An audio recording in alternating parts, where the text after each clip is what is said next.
We want to turn our attention to the recent presidential elections in Guatemala, and we are very, very happy to be joined as we continue the show by Marco Castillo, who is the co-director of Global Exchange. Marco, thank you so much for being with us.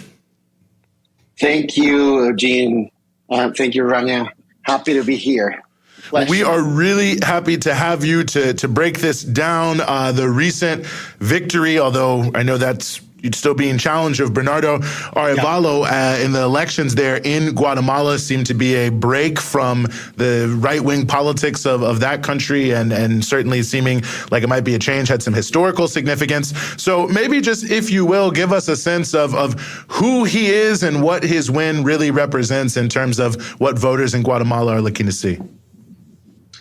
Thank you for the question, Gene. So right now, the final results after over 4,200,000 votes counted, Bernardo Arévalo is ahead with 58% of the vote versus his opponent, Sandra Torres, with 37%.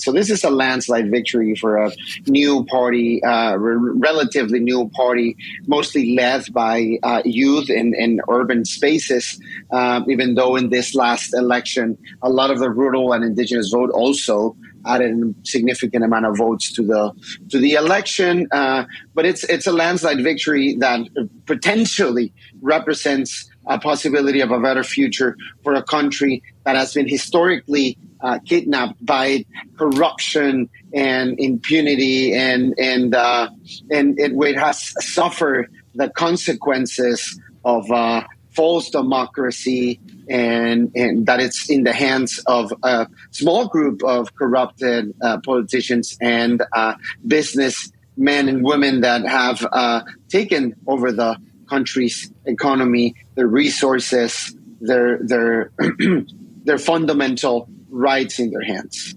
So what I would like to add, Eugene, if I'm allowed, Please. This is a small party. They don't have a big structure. They're not a traditional political party. So their victory is basically based on millions of followers across the country that are not affiliated to the party.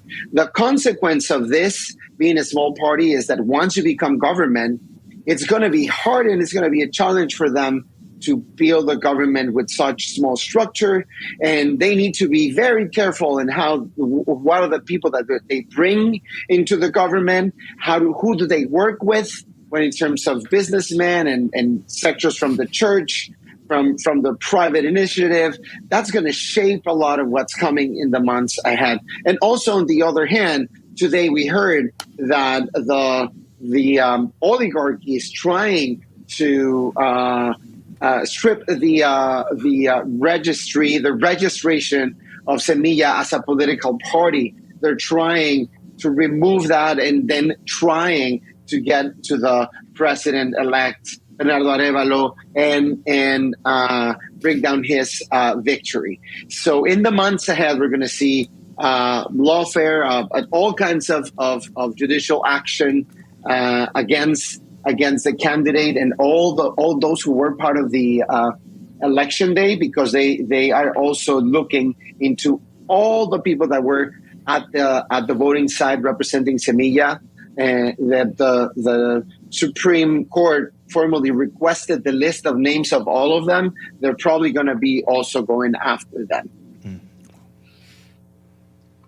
I think that this is also like regionally quite important.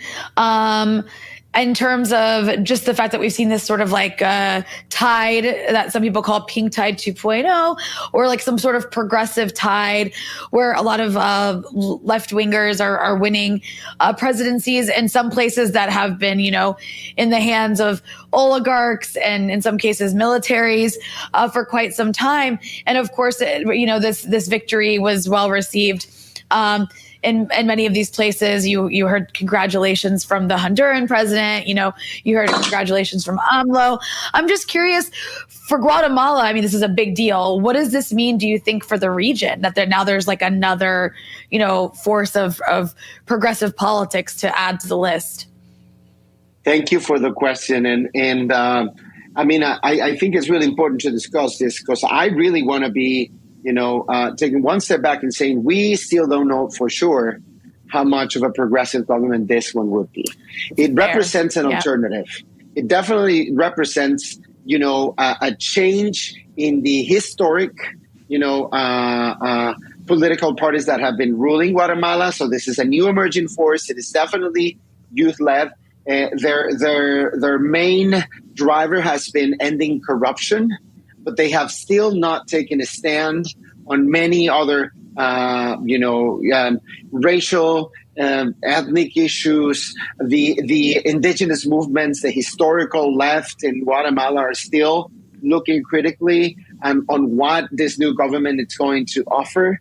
And we know that Bernardo Arévalo is the son, the elected president, Bernardo Arévalo is the son of another president that is well regarded in Guatemala, Juan José Arévalo, who was the leader of the Guatemalan Spring when most of the institutions were built. So there is hope that Arévalo will stand up to this legacy, but we're still not sure, because when being asked, he's still being, on the neutral side because obviously the opposition were accusing Arévalo of promoting an agenda,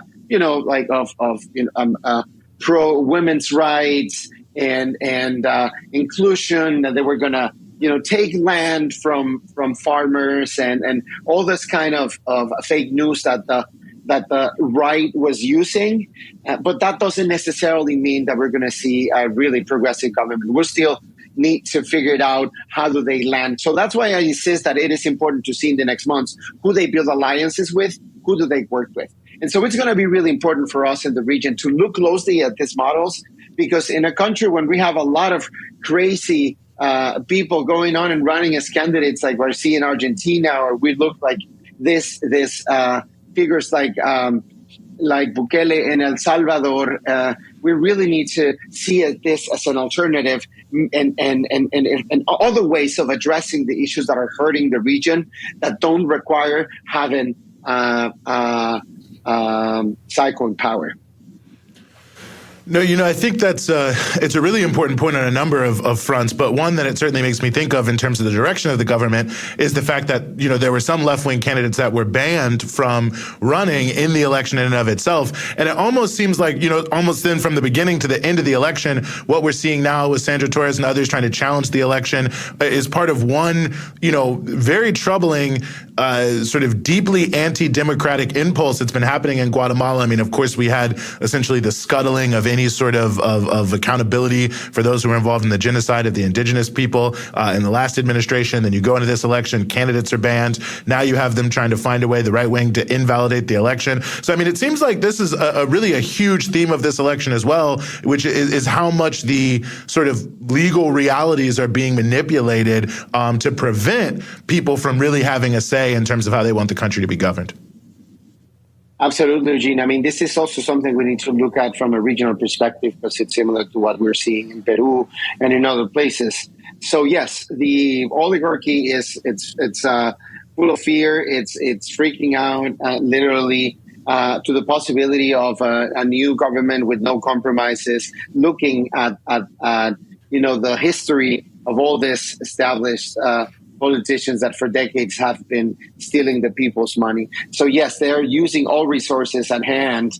But again, we need to see how this lands in when it comes to reality. I was visiting, and I was with indigenous communities in Guatemala the days before the election.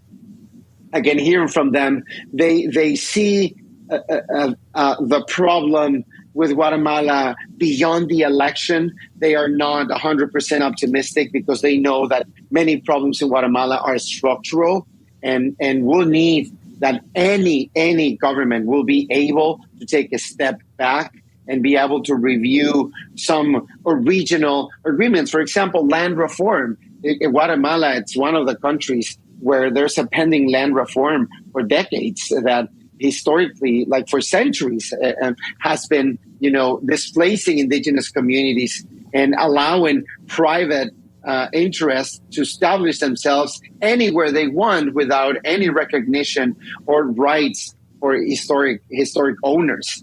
So there's a large list of things that this government will need to respond to in order to, prove what it's made from. So far, seems like youth and urban sectors believe in this government and say that it is possible, and we need to stand in support for them, but we also need to be critical and demanding that they build the right alliances in the region and across the globe to move forward in the right direction. And also, I'm just curious because so much has not changed for a very long time. This is why this is getting so much attention right now. It's like a huge shift. So why now? Why such a shift in the political scene in Guatemala? Thank you. Well, there's many theories about that, but I'll just mention a few of them.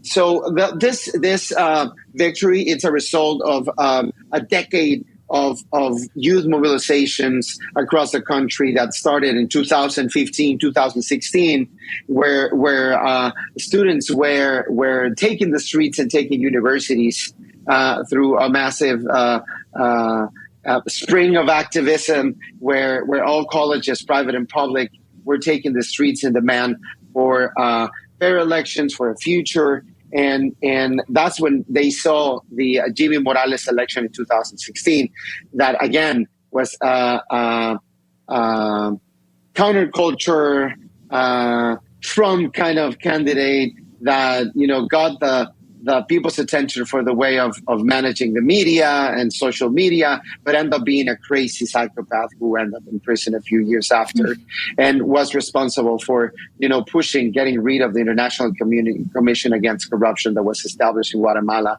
for decades. And so after that disappointment, there is this period where the right came back, and the current president, Yamate, was in power, and again reminding the people of how corrupted the establishment could be. And so that brought back the need, the energy, the enthusiasm, and also several academic sectors were meeting throughout all this time, trying to think what are the alternatives, the democratic alternatives for Guatemala.